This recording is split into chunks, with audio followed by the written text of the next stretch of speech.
I, 29M, never thought I'd be writing something like this, but the last few weeks have been absolute chaos and I really need to get this off my chest. For context, I got engaged to Bridget, 27F, last year after dating for 2 years. She's literally the best thing that ever happened to me and I couldn't be happier. We met through mutual friends at a work event. I own a construction business that I inherited from my dad, and she works as an architect. We hit it off immediately and started dating soon after. Some background about my ex Natasha, 28F, since it's important to the story. We dated for about 3 years during college and it was honestly the most toxic relationship I've ever been in. We met in freshman year when we were both young and stupid. At first, everything seemed perfect. She was fun, outgoing, and seemed to really care about me. But things started changing after about 6 months. She became extremely controlling and manipulative. She would constantly accuse me of cheating whenever I hung out with friends or even talked to female classmates. She would check my phone when I wasn't looking and demand to know who every female contact was. If I didn't respond to her texts within minutes, she would blow up my phone with calls and messages accusing me of being with other girls. It got so bad that I started isolating myself from everyone just to avoid fights with her. I lost touch with many of my friends during this time. She would guilt trip me by saying things like I was the only good thing in her life and she couldn't live without me. Looking back, I can see how toxic it was, but at the time I was too caught up in it to realize. The breaking point came when I caught her cheating with some guy from her workplace. Instead of apologizing, she somehow turned it around and made it seem like it was my fault for not giving her enough attention. She said she only cheated because I was too busy with my classes and helping my dad with his business. I finally gathered the courage to end things after that. But that wasn't the end of it. After we broke up, she kept trying to contact me for months. She would show up at my apartment unannounced at all hours, sometimes drunk and crying, sometimes angry and screaming. When I blocked her number, she started calling from different phones. She would wait outside my classes and try to talk to me. She even tried to get back with me by saying she would hurt herself if I didn't take her back. It only stopped when I threatened to get a restraining order. That was 5 years ago and I hadn't heard from her since then. Now about my brother Matt, 32M. We used to be really close growing up, but things changed after our dad passed away when I was 24. Dad had built this successful construction business from scratch and I had been helping him run it since I was in college. I would work there during summers and after classes, learning everything I could. Matt, on the other hand, never showed any interest in the business. He went to law school and was focused on his own career. When Dad got sick, he decided to leave the business to me since I was already involved in running it. Matt got a significant portion of other assets including some real estate properties and investment accounts, but he was furious about not getting the business. He felt that as the older son, he should have gotten it automatically. He didn't care that I had been the one working there for years while he had never shown any interest. Our relationship has been strained ever since. We still maintain basic civility for our mom's sake, showing up at family events and being polite, but the closeness we had growing up was gone. He would make snide comments about how I only got the business because I was Dad's favorite, completely ignoring all the years I had put into learning and helping run it. Coming to the wedding day, Bridget and I decided to have a traditional church wedding this spring. Everything was going perfectly until we reached the speak now or forever hold your peace part. That's when Natasha burst into the church, looking completely disheveled like she had been crying. She was wearing this weird oversized dress that made her look pregnant. She started screaming that she was 4 months pregnant with my child and that I had been secretly meeting her behind Bridget's back. She even had printed screenshots of alleged conversations between us showing plans to meet up and discussing the pregnancy. I was completely shocked. I literally hadn't even seen her in 5 years, let alone gotten her pregnant. Bridget was stunned, but she held it together remarkably well. My mom was crying, asking me if it was true. Bridget's parents looked horrified. They're very traditional people and this kind of scandal is their worst nightmare. The whole church was in chaos with people whispering and taking videos on their phones. Matt was sitting there with this weird smirk on his face, which I didn't think much about at the time but now seems significant. Security eventually removed Natasha, but the damage was done. We somehow managed to complete the ceremony since Bridget trusted me and knew I would never do something like this. But her parents were a different story. They kept giving me these disgusted looks throughout the reception and left early with barely a word to anyone. Several other guests left early too and I could hear them gossiping about the situation. I tried calling and texting Natasha after the wedding to confront her about why she would do something like this, but she's not responding. I even went to her workplace, but apparently she quit her job last month. Her old coworkers said she just stopped showing up one day. It's like she's completely disappeared. The whole thing has cast this huge shadow over what should have been the happiest day of our lives. Videos of the incident are circulating among family members and on social media. People who weren't even at the wedding are messaging me asking if it's true. Bridget says she believes me, but I can see how much this is affecting her, especially with how her parents are reacting. I honestly don't know what to do now. Update 1. It's been about 2 weeks since the wedding incident and things have gotten significantly worse. I thought the situation couldn't get any more complicated, but I was wrong. Yesterday, Bridget came home from meeting her parents and she was completely devastated, crying harder than I've ever seen her cry before. Her parents had asked her to come over for lunch, saying they needed to discuss something important. When she got there, they ambushed her with what they called concrete evidence of my affair with Natasha. They had somehow gotten hold of more screenshots of alleged conversations between Natasha and me spanning the last 6 months. The messages showed detailed discussions about meeting up at hotels, talking about the pregnancy, and even making plans for after the baby was born.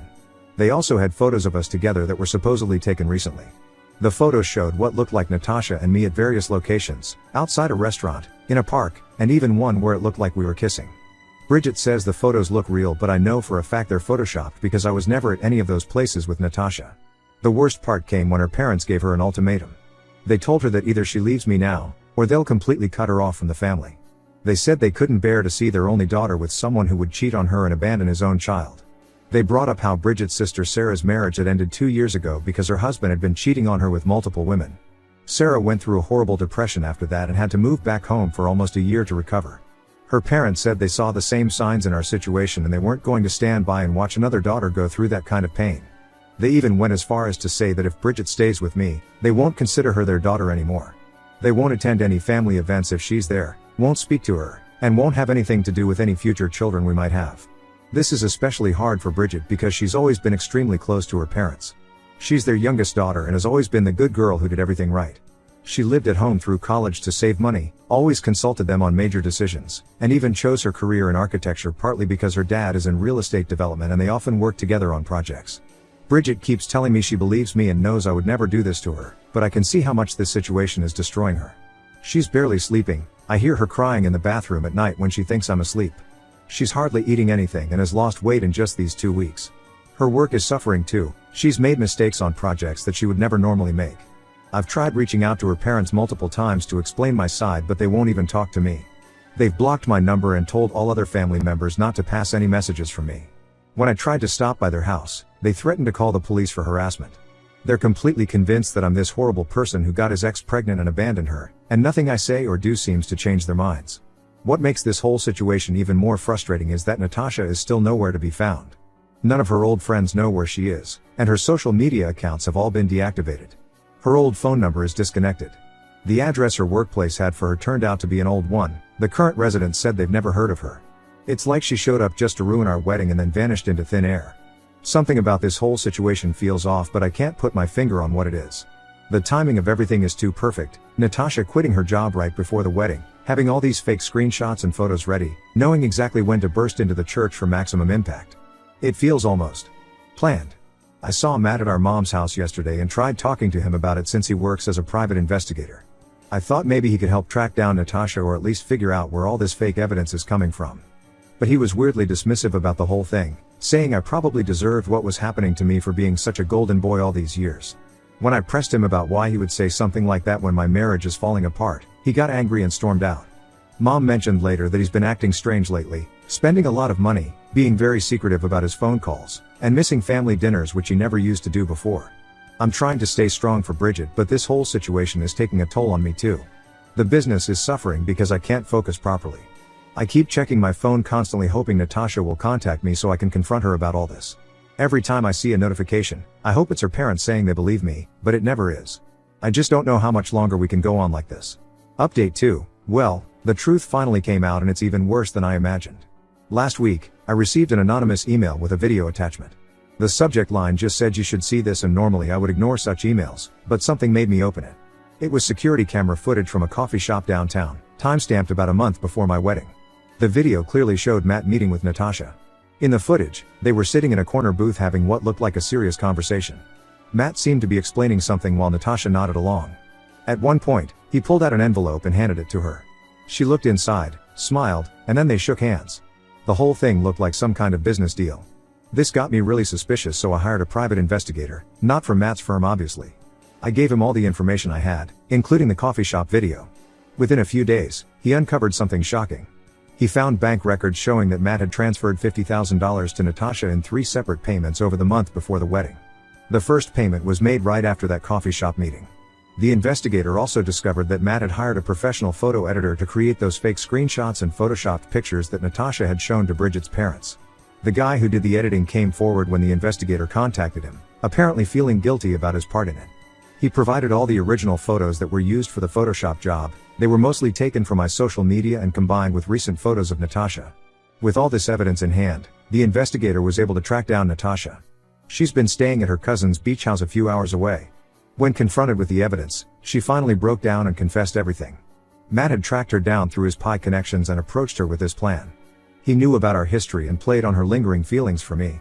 According to Natasha, Matt convinced her that I had gotten everything handed to me my whole life while others struggled. He told her how I had stolen his inheritance and was now living this perfect life with a beautiful wife while she was still alone. He said it wasn't fair and suggested a way to get revenge. The money was just an added incentive. She admitted she's not pregnant, she just wore a padded dress to look the part. She also confessed that she hadn't had any contact with me since our breakup years ago. The whole pregnancy story, the fake messages, the photoshopped pictures, it was all orchestrated by Matt. He even rehearsed with her what to say at the wedding and how to make the biggest scene possible. I took all this evidence, the video, bank records, the photo editor's confession, and Natasha's statement, to Bridget's parents. They were completely shocked. Her dad is actually friends with the owner of the coffee shop from the security footage, which helped confirm everything. They immediately apologized to both of us, feeling terrible about how quickly they had believed Natasha and given Bridget that ultimatum. Then came the confrontation with Matt. When I showed him all the evidence, he didn't even try to deny it. He just laughed and said he wanted to ruin my life like I had ruined his by taking his business. He actually thought if my marriage fell apart, I would be too devastated to run the business properly and would have to sell it to him. He said he had been planning this for months, just waiting for the perfect moment. Mom was there during this confrontation and she was absolutely heartbroken. She kept asking Matt how he could do this to his own brother, but he just said I was never really his brother, just the favorite son who got everything while he got nothing. He completely ignored the fact that Dad left him several valuable properties and investment accounts. In his mind, the business was all that mattered. The whole thing is just mind-boggling. My own brother paid my ex-girlfriend to pretend she was pregnant with my child, just to ruin my wedding and hopefully destroy my business in the process. It's the kind of thing you expect to see in movies, not real life. But I have all the evidence in black and white, the bank transfers, the video, the confessions, everything. Update 3 months have passed since everything came to light, and life has changed dramatically. We've completely cut Matt out of our lives. It wasn't even a hard decision after what he did. Mom tried to convince me several times to forgive him, saying he was still my brother and family should stick together. She even suggested family therapy, but I told her that what he did was unforgivable. I laid it out clearly for her. Matt didn't just try to ruin my wedding day, he actively plotted for months to destroy my marriage and my business. He tracked down my abusive ex, paid her a significant amount of money, hired someone to create fake evidence, and orchestrated this whole drama just because he was jealous about a business he never even wanted when Dad was alive. When I put it that way, Mom finally understood. Now she's barely speaking to him either. We filed a police report against both Matt and Natasha for harassment and defamation. The police said criminal charges might be tricky since Matt technically didn't threaten us directly, but we're pursuing civil charges. Our lawyer says we have a strong case for emotional distress and damages, especially since we have clear evidence of the money trail and both Natasha and the photo editor are willing to testify. Matt tried to reach out last week through one of our cousins. Apparently, his Pi firm is struggling because word got out about what he did and clients don't want to work with someone who would use their investigative skills to hurt their own family. He wanted to apologize and asked if we could drop the lawsuit, claiming he had learned his lesson. I told the cousin to tell him that he's lucky I'm only suing him and not reporting him to the Pi licensing board for misuse of his professional resources. Natasha also tried to apologize through social media, creating new accounts when we blocked her old ones. She keeps saying she realizes what she did was wrong and she was manipulated by Matt, but I don't buy it. She was a willing participant who took money to try to destroy my marriage. She knew exactly what she was doing. Bridget and I are slowly healing from all this.